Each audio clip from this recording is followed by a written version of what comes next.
Malo o dragonarjih in povezavi z majstrom.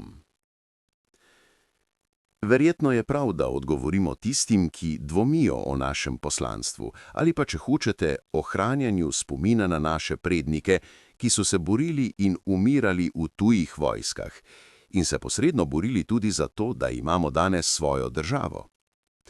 Noben od nas ni zgodovinar, zato se trudimo z iskanjem in prebiranjem prispevkov o polku, ki ga predstavljamo, in tudi o povezavi majstra z njim.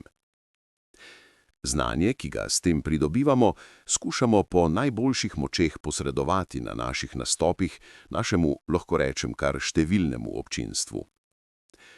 V našem društvu ljubiteljev narave, konj in tradicije smo začeli leta 2004 ohranjati spomin na cesarsko-kraljevi štajersko-koroško-kranjski konjeniški polk številka 5, v katerem je bilo v začetku Prve svetovne vojne, leta 1914, po nekaterih virih več kot polovica slovenskih fantov. Umetnostni zgodovinar, zdaj že pokojni Sergej Vrišar, je v svoji knjigi o finfarjih, kar je nemška skovanka iz števila 5, tako so namreč imenovali dragonce ali dragonarje, napisal, da je bilo po evidenci iz leta 1918 v dragonskem polku številka 5 30–40% Slovencev.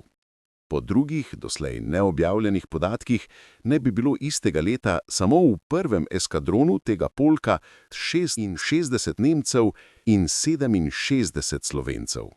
Odstotek drugih narodnosti je bil zanemarljiv. Eskadron je štel od 100 do 150 mož.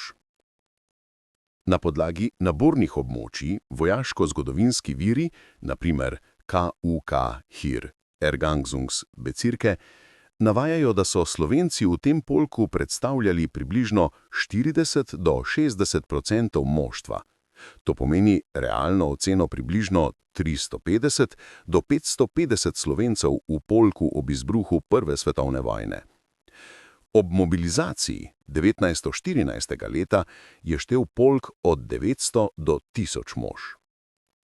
V ta namen smo se v društvu odločili, da bomo v spomin na ta polk opremili 12 konjenikov z uniformami, oborožitvijo sabljo in z vso potrebno opremo za 12 konjev.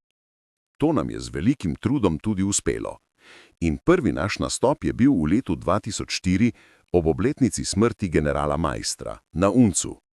S ponosom smo nosili uniforme, še posebej zato, ker nam je umetnostni zgodovinar Sergej Vrišar povedal, da se je slovenski del tega polka pridružil generalu Maistru v bojih za severno mejo. Kasneje, leta 2007, smo ustanovili pevski zbor. Ko smo ugibali, kakšno ime si bomo nadeli, je bilo kar samoumevno, da se imenujemo dragonarji generala Maistra. Še posebej zato, ker smo vadili na Uncu, kjer je Maister preživljal počitnice in na Uncu tudi umrl. Tako s pesmijo ohranjamo spomin na naše prednike, na dragonarje in na generala Maistra. V uniformah pa poskušamo ustvariti duh takratnega časa. Odgovorili vam bomo z odlomki iz člankov, ki so jih pisali zgodovinarji oziroma novinarji, če hočete. Upamo, da boste s tem bolj razumeli, kaj in zakaj to počnemo. Prilagamo tudi fotografijo. Slovenska vojska v letih 1918–1919. Prvi na levi je dragonar v uniformi 5. dragonskega polka.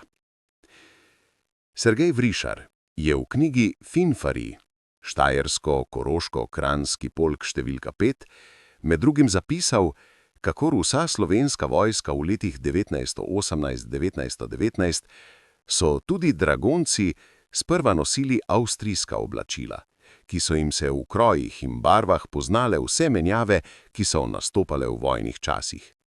Ker pa je enota izšla iz dragonskega nadomestnega kadra in je bilo na roku dovolj starih uniform, so dragonci pri prvem nastopu Maistrove vojske 15. decembra 1918 nosili dragonske uniforme, rdeče kape, svetlo-modre suknjiče in rdeče hlače.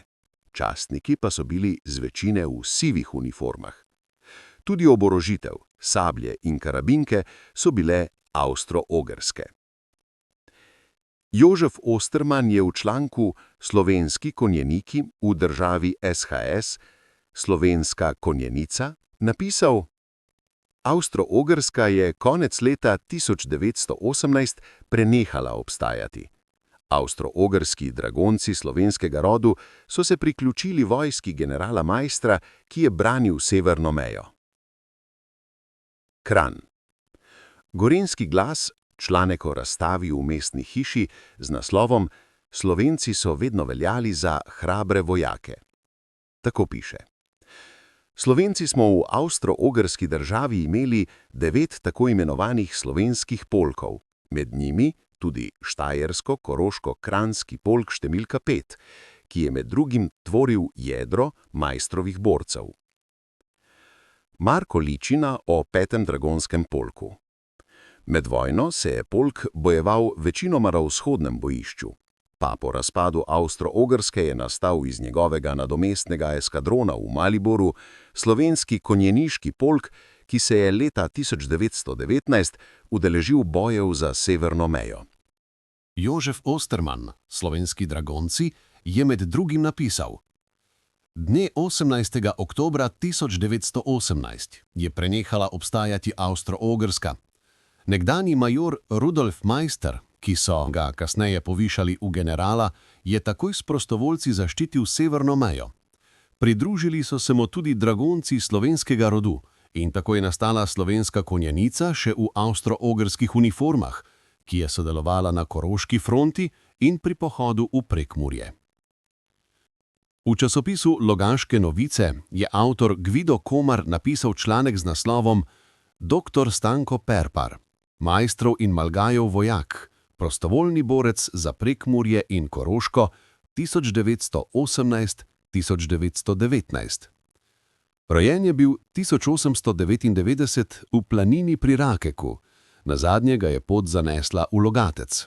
Bil je praporščak 5. dragonskega polka v Prvi svetovni vojni, Maistrov borec, vrhunski športnik, 7-kratni državni prvak v kraljevini SHS v teku na 200 in 400 metrov, večkratni slovenski prvak, udeleženec iz zastavonoša olimpijskih iger 1924 v Parizu, kjer je opravljal tudi delo novinarja.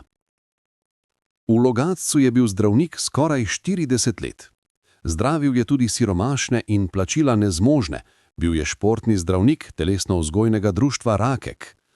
Medtem ko se je leta 1966 s kolesom odpeljal k bolnici na hišni obisk, ga je v Logatcu povozil avto. Zaradi posledic nesreče je umrl. Bil je priljubljen zdravnik in spoštovan občan. Naj bo dovolj zaenkrat. Pa naj kdo reče, da dragonarji in Maistrovi borci niso bili srčni ljudje.